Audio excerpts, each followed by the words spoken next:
Hello दोस्तों, नमस्कार। स्वागत है आप सभी का। आज हम कंप्लीट करेंगे इकाई 4 को। यह इकाई 4 विज्ञान भारती कार्यपुस्तिका में अंकित है। इसके शीर्षक का नाम है खनिज एवं धातु। तो चलिए देखते हैं अपने पहले प्रश्न को। प्रश्न में लिखा गया है, निम्नलिखित में सही विकल्प छांटिए। सामान्य ताप पर द्रव्य अवस्था में पाई जाने वाली धातु है सोडियम, मैग्नीशियम, कैल्शियम या पारा। तो द्रव्य अवस्था में पाई जाने वाली धातु पारा है। द्रव्य अवस्था में पाई जाने वाली अधातु है फ्लोरीन, आयोडीन, ब्रोमीन, सल्फर। तो इसमें पाई जाने वाली अधातु ब्रोमीन है। चूना पत्थर से प्राप्त होने वाली धातु है मैग्नीशियम, फास्फोरस, कैल्शियम या कोई नहीं। तो इसमें उत्तर होगा कोई नहीं। स्टेनलेस स्टील के अवयवी तत्व हैं तांबा प्लस जस्ता, सीसा प्लस टिन, लोहा प्लस क्रोमियम प्लस निकिल, लोहा प्लस जस्ता। तो स्टेनलेस स्टील के अवयव तत्व हैं लोहा, क्रोमियम तथा निकिल। निकिल इसे लचीला बनाता है, क्रोमियम जंग रहित करता है, इसलिए इसका उत्तर होगा लोहा प्लस क्रोमियम प्लस निकिल। रिक्त स्थानों की पूर्ति दिए गए शब्दों में से छांटकर कीजिए। जिप्सम से प्राप्त होने वाली धातु है, क्या है? कैल्शियम है। जिप्सम से प्राप्त होने वाली धातु क्या है? कैल्शियम। तो हम इसे लिख लेंगे कैल्शियम, है ना दोस्तों। कार्बन विद्युत का सुचालक होता है, जिसमें विद्युत धारा आसानी पूर्वक प्रवाहित होती है, सुचालक। अयस्क से शुद्ध धातु प्राप्त करने के विज्ञान को क्या कहते हैं?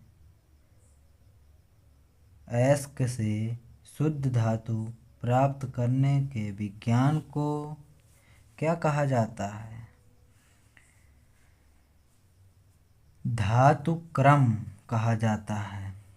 विज्ञान को धातु क्रम कहा जाता है। ज़्यादातर ठोस अवस्थाएं या ठोस धातुएं हथौड़ा मारने पर हो जाती हैं, फट जाती हैं, फैल जाती हैं, जिसे हम भंगुर बोलते हैं, भंगुर। वात भट्ठी से प्राप्त लोहा डॉट डॉट होता है और दो, इसमें उत्तर होगा पिग आयरन या कच्चा लोहा, जिसे हम इंग्लिश में बोलते हैं पिग आयरन, पिग आयरन।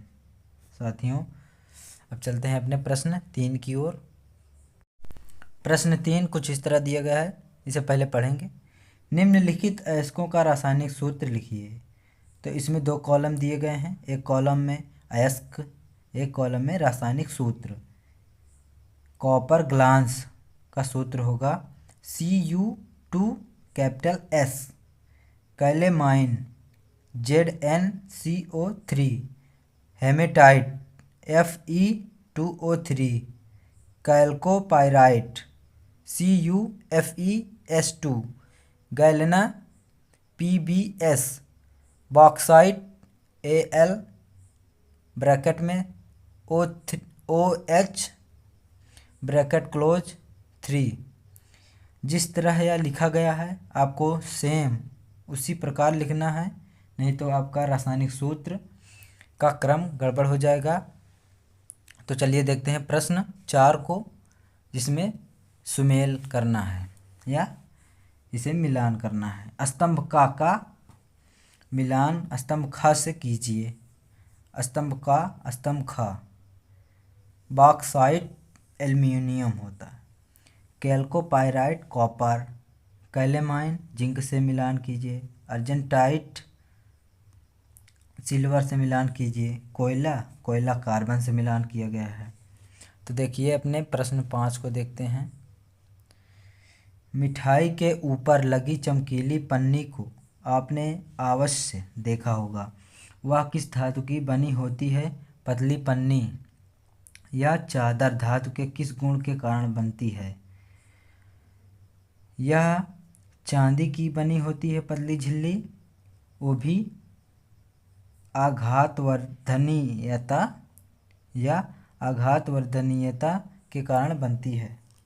जिसे हम फिर से पढ़ लेते हैं। यह चांदी की पतली पन्नी होती है, इसमें एक अभिक्रिया या एक कुछ होता है, एक प्रोसेस, आघातवर्धनीयता जिसे बोलते हैं। तो चलिए देखते हैं अपने प्रश्न 5 को। इसे हम आपके लिए इतना सरल बना दिए हैं कि एक शब्द में आपका आंसर पूरा खत्म हो गया। रिया अपनी माँ के साथ सोने की अंगूठी खरीदने के लिए आभूषण की दुकान या सुनार की दुकान पर गई। वहाँ पर एक ही वजन और डिजाइन की 2 अंगूठियों में से एक तो दबाने पर दब गई और दूसरी नहीं दबी। ऐसा क्यों? सोचकर कारण लिखिए। ऐसा इसलिए हुआ कि सोना शुद्ध होता है तो वह दबता है, अर्थात लोहा कभी दबता नहीं है। चाहें तो आप प्रयोग करके देख लें। एक लोहा को अपने हाथ में लें और सोने को लें, उसे आप अपने हाथों से दबाएंगे तो वह सोना दब जाएगा और लोहा नहीं दबेगा। तो इसका सही आंसर होगा, इसे क्यों दबाया? इसकी प्योरिटी या शुद्धता चेक करने के लिए। अब चलते हैं अपने प्रश्न 7 की ओर। इसमें कुल प्रश्न 8 दिए गए हैं। तो दोस्तों अपने प्रश्न 7 को देख लेते हैं। आपने एल्यूमीनियम और कॉपर के तारों का उपयोग तो देखा होगा। क्या आपने कभी कोयले का भी तार देखा है? यदि नहीं तो क्यों? कारण स्पष्ट कीजिए। क्योंकि यह विद्युत कुचालक है, इसलिए नहीं देखा है। निम्नलिखित का कारण लिखिए। लोहे के टुकड़ों पर तनु हाइड्रोक्लोरिक अम्ल डालने पर लोहे की सतह खुरदरी क्यों हो जाती है? क्योंकि यह अम्ल लोहे को घोल देता है, यानी उसे पतला कर देता है, जिससे मौजूद ऑक्साइड परत का हटा देता है। ऑक्साइड परत मतलब जंग को हटा देता है, जिससे वह विस्थापन अपक्रिया होती है और वह खुरदरा हो जाता है। तो देख लेते हैं अपने खवाले को, खवाला आंसर जो कि बहुत ही इम्पोर्टेंट है।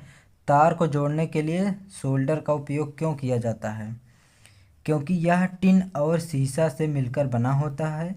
चूँकि यह वेल्डिंग से अलग होता है, यह काफ़ी विद्युत सुचालकता में माना जाता है। तो देख लेते हैं अपने गा वाले आंसर को। यदि आप चैनल पे नए हैं तो चैनल को सब्सक्राइब ज़रूर करें, क्योंकि अब तक सभी नोटिफिकेशन पहुंचती रहे। और यदि आप चैनल के साथ पहले से ही जुड़े हैं तो हमारे चैनल के साथ हमेशा जुड़े रहें और अपने सभी कार्य पुस्तिकाओं को बारी बारी से हम आपको प्रोवाइड करते रहेंगे। तो देख लेते हैं गा को। एल्युमिनियम के ऊपर एल्युमिनियम ऑक्साइड का विद्युत लेपन क्यों किया जाता है?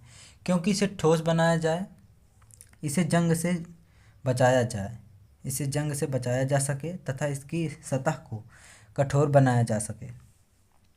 अब देख लेते हैं लास्ट क्वेश्चन आंसर को। यही हमारा कार्य पुस्तिका समाप्त होगी। इकाई सभी अयस्क खनिज होते हैं, परंतु सभी खनिज अयस्क नहीं होते। ऐसा क्यों? क्योंकि अयस्कों से धातुओं का निष्कर्षण सरलता और कम लागत से किया जा सकता है, जबकि सभी खनिजों में ऐसा संभव नहीं है। इसे एक बार और फिर से देख लेते हैं।